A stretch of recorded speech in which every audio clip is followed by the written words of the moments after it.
of the wireless message once more. "There it is again, blow it," grunted the salesman.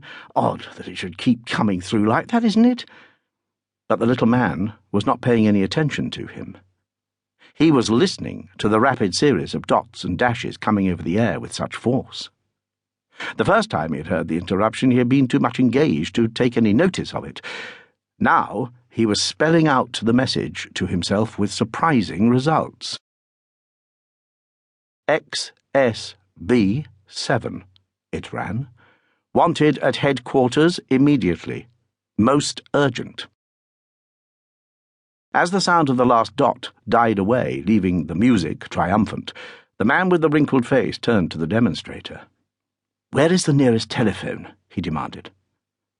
On receipt of the information, he rapidly wriggled his way through the crowds to the telephone department. The number he murmured to the operator acted like a charm. Without the slightest delay, she indicated a box, eyeing him with great curiosity as she did so. Carefully shutting the door behind him, he placed the receiver to his ear. "Cousin speaking, sir," was all he said. "Good," came a quiet voice from the other end of the wire. "We've been trying to get hold of you for the last hour. Where are you, and what are you doing?" "In Selfridge's, shopping," replied Cousins. A soft chuckle seemed to indicate that the other man was amused.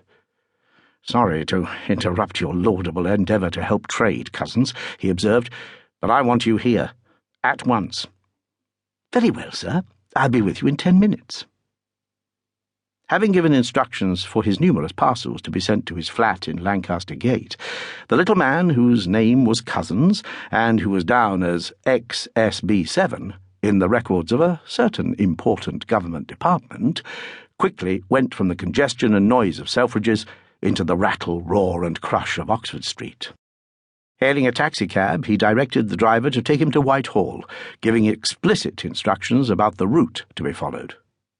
Few people know London as Cousins does. He gave a lesson to the taxi driver that afternoon concerning the way to get from Selfridge's to Whitehall by the shortest and least congested route that was an eye-opener to a man who had previously considered his knowledge of the metropolis unique. 7 minutes after concluding his telephone conversation, Cousins alighted near the Foreign Office. Paying off the taxi, he walked across to the building which is the headquarters of the British Intelligence Service. Less than 2 minutes later, he entered the office of Major Bryan, one-time officer of cavalry, now head of the office staff and second in command to Sir Leonard Wallace, Chief of Great Britain's Secret Service. The tall, upright man, whose fair hair was rapidly thinning, and whose good-looking face was beginning to show signs of the strain of years in the most exacting profession in the world, greeted Cousins from behind a desk literally buried under a mass of documents of all shapes, colours, and sizes. His blue eyes twinkled merrily as he surveyed the dapper little man, who ranked very high in the list of those devoting their lives to their country's service, as members of that very silent but very efficient corps of patriots. "I'm beastly sorry to interrupt your Christmas shopping, Cousins," he observed, "and as our French friends would say, utterly desolated at calling you back in the midst of the first leave you've had for about 3 years. But, que voulez-vous? It is the service calling. Take a pew, and help yourself to a cigarette, if you can find one." He pushed aside a heap of reports, uncovering a large silver cigarette box. Cousins, preferring his pipe, filled and lit it before sinking into a comfortable leather armchair close to the desk. "I hate leave," he pronounced with a smile. "Always feel lost. To quote Ruskin—" "Don't quote anybody," interrupted Bryan hastily. He helped himself to a cigarette, lit it, and sent a spiral of grey-blue smoke rising towards the ceiling. "We telephoned to all sorts of places in an attempt to find you," he resumed presently, "before getting the Admiralty to send out a wireless message in the rather vain hope that you might pick it up somewhere.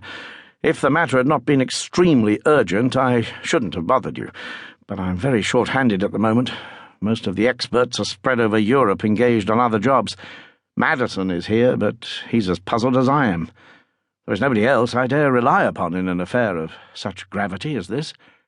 I shall be heartily glad when Sir Leonard gets back from the United States."